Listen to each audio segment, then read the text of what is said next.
రచన నైపుణ్యం నేర్పించాలి. శ్రీనివాస్ గారు ఎప్పుడు అంటూ ఉంటారు, అక్షర శుద్ధి ఉన్న పిల్లలు ఎవరైనా ఉంటే పంపించండి ఉద్యోగం కోసం, పత్రికా రంగంలో ఉద్యోగం కోసం అంటూ ఉంటారు. సాక్షి ఇతరు మురళి గారిని కలిసినప్పుడు ఇదే మాట అంటూ ఉంటారు. ఇప్పుడు అక్షరాన్ని నైపుణ్యంగా ప్రయోగించడం పక్కన పెట్టండి, అక్షరాన్ని రాయటం అనేది కావలసిన సందర్భంలో సరిగ్గా రాయటం, ఆ తర్వాత నైపుణ్యం ప్రదర్శించడానికి వస్తుంది. అందుకోసమే ఫైనల్ ఇయర్లో ఇక కథలు చెప్పడము, నవలలు చెప్పడము, పద్యాలు చెప్పడం కాకుండా, కవిత్వం చెప్పడం కాకుండా, తెలంగాణ రాష్ట్రం ఏర్పడిన తర్వాత తెలంగాణ రాష్ట్రంలో ఆ క్రమంలో జరిగిన ఉద్యమం చేసిన మేలు ఒకటి ఉన్నది. ఒక మాస్ మూమెంట్ జరిగినప్పుడు, మార్క్సిస్ట్ పరిభాషలో చెప్పాలంటే ఇది ఒక బూర్జో మూమెంట్ జరిగినప్పుడు ఎంత మంచి వస్తుందో అంత చెడు కూడా వస్తుంది. అయితే వచ్చిన మంచిని మాత్రమే చెప్తున్నాను నేను. కొన్ని లక్షల మంది పెన్ను బట్టి రాయటం మొదలుపెట్టారు తెలంగాణ ఉద్యమం ఫలితంగా.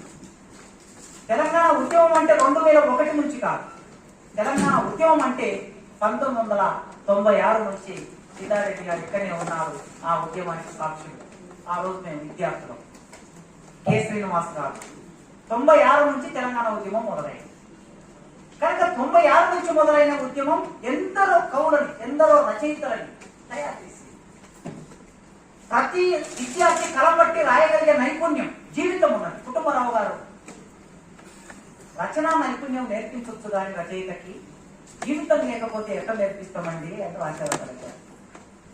తెలంగాణ సమాజంలో ప్రతి విద్యార్థికి, ప్రతి మనిషికి జీవితం ఉంది. రాసే నైపుణ్యం నేర్పించవలసిన బాధ్యత మన మీద. ఆ బాధ్యతను దృష్టిలో పెట్టుకొని కవిత్వం రాయటం ఎట్లా, కథ రాయటం ఎట్లా, నవల రాయటం ఎట్లా, నాటకం రాయటం ఎట్లా, ప్రాజెక్టు చేయటం ఎట్లా అనే సిలబస్ ను డిగ్రీ ఫైనల్ ఇయర్ లో పెట్టాం. సిలబస్ అయితే పెట్టాం, పెద్ద సవాల్ ఎట్లా బోధించాలనే ప్రశ్న ముందుకు వచ్చింది డిగ్రీ కాలేజ్ విద్యార్థులు, అధ్యాపకుల ముందు వచ్చినప్పుడు. మళ్ళీ మనం కలిసి మాట్లాడుకుందామని చెప్పి 108 మందితో పోయిన సంవత్సరం మార్చిలో ఇదే కాలేజీలో మా గణేష్ గారు వారి చొరవతో మేము 2 రోజులు ఓరియంటేషన్ జరుపుకున్నాం. ఆ తర్వాత 89 మందితో మొన్న ఒక 6 నెలల కిందట రిఫ్రెషర్ కోర్స్ దేశవ్యాప్తంగా ఉన్న గోపి గారు వచ్చారు ఆ కార్యక్రమానికి. గోపి గారు అన్నారు, ఎప్పుడు ఇంతమందితో జరిగినట్లు లేదు కదా రిఫ్రెషర్ కోర్సు అన్నారు. 89 మందితో రిఫ్రెషర్ కోర్సు అన్ని రాష్ట్రాల నుంచి వచ్చారు. అక్కడ ఒక 13 రోజుల కార్యక్రమాన్ని నిర్వహించుకున్నాం. ఇవి కాకుండా అప్పుడప్పుడు మధ్య మధ్యలో రచయితలు, కవులు వాళ్ళు రాసిన పుస్తకాలు ఆర్ట్స్ కాలేజ్ వేదిక మీద ఆవిష్కరిస్తే బాగుంటుందని అనుకుంటా, ఆశపడతా. అది న్యాయమైంది.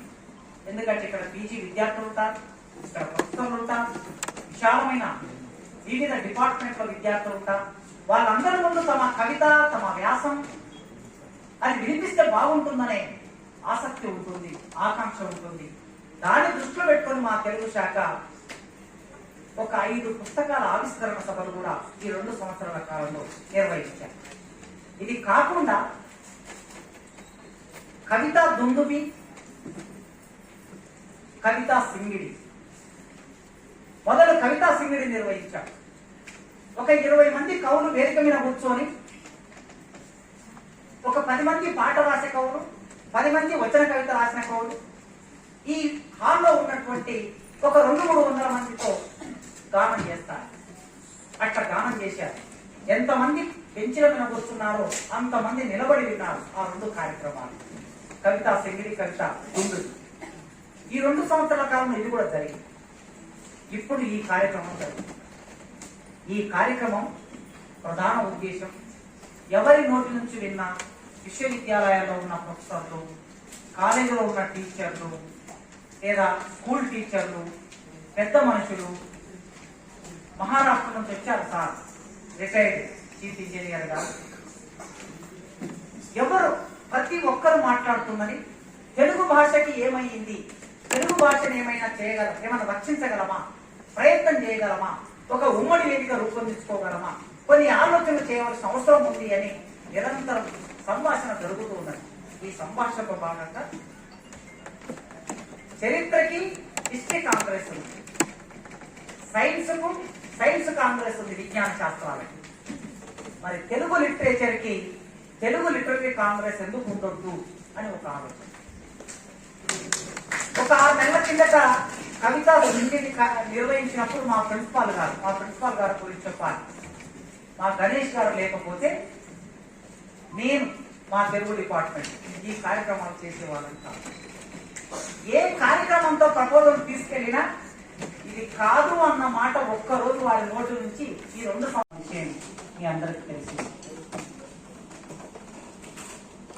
100 పూలు వికసించని 1000 ఆలోచనలు సందర్శించని అన్నట్లు భిన్నమైన ఆలోచనలు భావాలు కలిగినటువంటి వారు తెలుగు శాఖలో పనిచేయటం మూలంగా ఈ తెలుగు శాఖ వికసించింది. రాయపూర్ సుబ్బారావు గారి నుంచి మొదలు పెడితే ఈనాటి వరకు బోధన పరిశోధన ఈ రెండింటిని ఒకే పద్ధతిలో సమతూకంలో తీసుకెళ్ళడానికి నిరంతరం కృషి చేస్తూ ఉన్నారు. కృషి చేసే క్రమంలో సమాజంతో సంభాషించాలి. సమాజంతో ఎందుకు సంభాషించాలి అంటే సాహిత్యం సమాజ ప్రతిబింబం కనుక సమాజంలో వచ్చే ప్రతి కదలిక, ప్రతి సందోహం, ప్రతి సంవాదం అనేక ప్రశ్నలని ఎక్కువ పెడుతూ ఉంటుంది. విశ్వవిద్యాలయాల మీద, విశ్వవిద్యాలయాల్లో ఉండే పరిశోధన రంగాల మీద ఆ ప్రశ్నలకి సమాధానం వెతికే క్రమంలో ఎన్నో విషయాలు నేర్చుకుంటూ తెలుసుకుంటూ తిరిగి మళ్ళీ సమాజానికి అందించే ఆ ప్రాసెస్ ను మా ముందు తరం పెద్దలు మొదలుపెట్టారు. దాన్ని మా చేతనైన పద్ధతిలో మేము కొనసాగిస్తూ ఉన్నాం. ఇది ఏ ఒక్కరూ చేస్తే జరిగే పని కాదు, అందరం కలిసి చేస్తే జరిగే పని. ఏ ఒక్కరూ సంపూర్ణ జ్ఞానం ఈ ప్రపంచంలో ఎవరు కాదు, సైన్స్ దాన్ని అంగీకరించదు. ప్రతి ఒక్కరూ నేర్చుకుంటూ నేర్పిస్తూ అనే క్రమంలో తెలుగు శాఖ ఈ 105 సంవత్సరాలు నడిచింది. ఇక పూర్వం కూడా నడుస్తుంది. అందులో భాగంగానే చాలా నిర్దిష్టంగా ఈ 2 సంవత్సరాల కాలంలో మేము నేరుగా కొన్ని లక్షల మందితో రోజు సంభాషించే డిగ్రీ కళాశాలల, జూనియర్ కళాశాలల, పాఠశాలల ఉపాధ్యాయులతో, అధ్యాపకులతో నేరుగా సంబంధాల్లోకి వెళ్ళాలని అనుకున్నాం. మేము ఇక్కడ సంవత్సరానికి 80 మందికి బోధిస్తాం. కానీ మీరు డిగ్రీ కాలేజీల్లో ఒక 2 లక్షల మందికి బోధిస్తారు. స్కూల్లో 29 లక్షల మందికి బోధిస్తారు స్కూల్ టీచర్. కనుక విశ్వవిద్యాలయానికి బయట కాలేజ్ స్కూల్కి అనుసంధానం లేకపోతే వారధి లేకపోతే ఇక్కడ ఏం జరుగుతుందో అక్కడ ఏం జరుగుతుందో అర్థం కాని పరిస్థితి ఏర్పడుతుంది. ముఖ్యంగా మీ స్కూల్ నుంచి, మీ కాలేజ్ నుంచి విద్యార్థులు ఇక్కడ పీజీ చదవడం కోసం వస్తారు. వచ్చిన తర్వాత ఇక్కడ మేము అక్షరాలు నేర్పడం సాధ్యం కాదు. ఇక్కడ పాఠం చెప్పడం, పరిశోధన చేయించడం మాత్రమే జరుగుతుంది. అందుకోసమే పాఠ్య ప్రణాళికని రూపొందించేటప్పుడు డిగ్రీ స్కూల్లో, విశ్వవిద్యాలయంలో పనిచేసే మా అధ్యాపకులు ఆ సంఘంలో సభ్యులుగా ఉంటారు. మరి ఆ సంఘంలో సభ్యులుగా ఉన్నప్పుడు మీతో నిరంతరం సంభాషిస్తేనే ఈ భావాలు మా భావాలు ఒక దగ్గర కలిసి ఎక్కడ ఒక సెంటర్ పాయింట్ ఉంటుంది. దాన్ని దృష్టిలో పెట్టుకొని సరిగ్గా పోయిన సంవత్సరం మార్చి నెలలో 108 మంది డిగ్రీ కాలేజ్ లెక్చరర్లకి 2 రోజుల పాటు ఓరియంటేషన్ ప్రోగ్రాం పెట్టారు. డిగ్రీ కాలేజీల్లో మా పెద్దవాళ్ళు, వేదిక మీద ఉన్న పెద్దవాళ్ళందరికీ తెలిసే విషయం, degree college first year, second year వరకు మాత్రమే తెలుగు ఉండేది. కానీ ఉన్నత విద్యా మండలి చైర్మన్ ప్రొఫెసర్ లింబాద్రి గారు చొరవతో ఫైనల్ ఇయర్ లో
కార్యక్రమానికి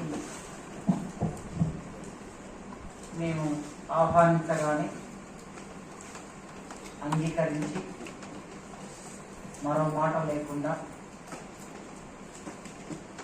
తప్పనిసరిగా హాజరవుతామని చెప్పి ఇవాళ వేదిక మీదకి వచ్చిన ఈ ప్రారంభ సమావేశ ముఖ్య అతిథులు, ఆత్మీయ అతిథులు, గౌరవ అతిథులు అందరికీ పేరు పేరున వందనాలు తెలియజేసుకుంటున్నాను. అదేవిధంగా వేదిక ముందు డిగ్రీ కళాశాలల, ప్రభుత్వ డిగ్రీ కళాశాలల అధ్యాపకులు, గురుకుల డిగ్రీ కళాశాలల అధ్యాపకులు, జూనియర్ కళాశాలల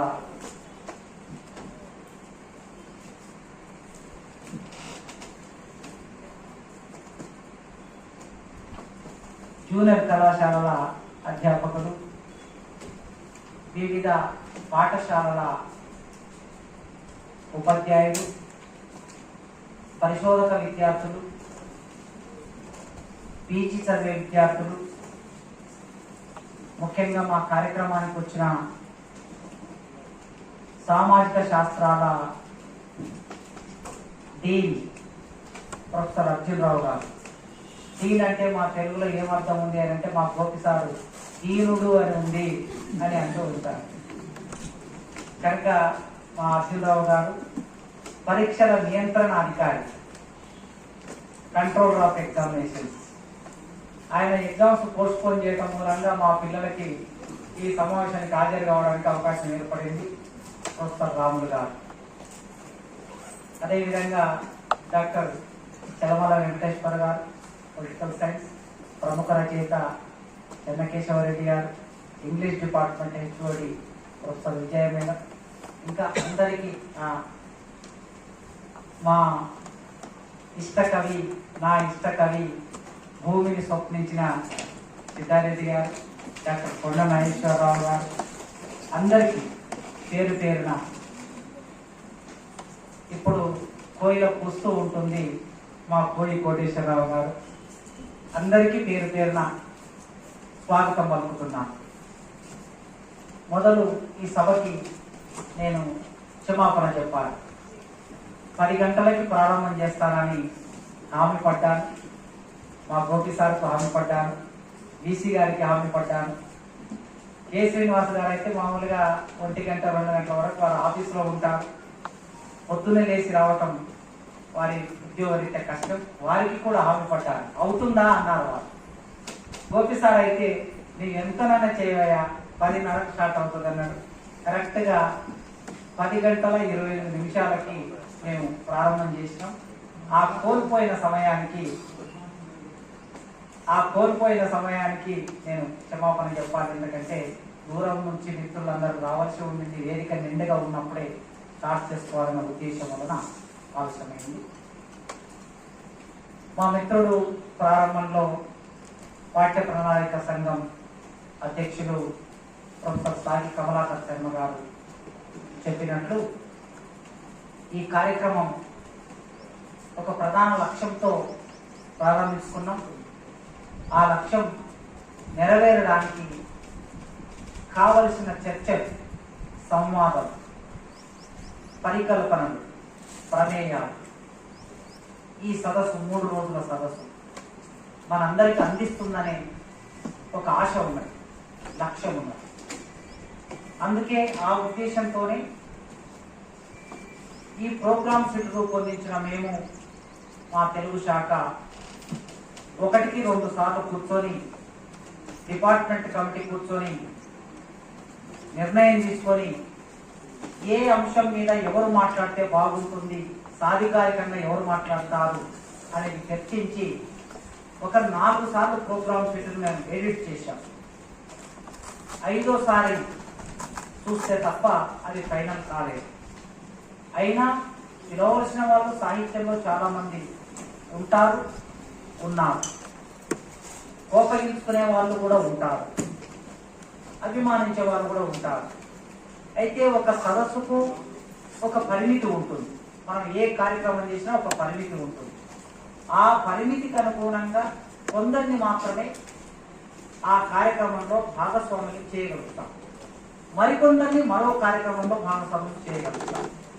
అంత మాత్రాన ఈ కార్యక్రమంలో భాగస్వామ్యం కాలేదంటే దాని అర్థం వారు సాహిత్యంలో కృషి చేయటం లేదని కాదు. దీనికి ఉన్న పరిమితిని అర్థం చేసుకోవాలని మిత్రులందరికీ పేరు పేరున నేను విజ్ఞప్తి చేస్తున్నాను.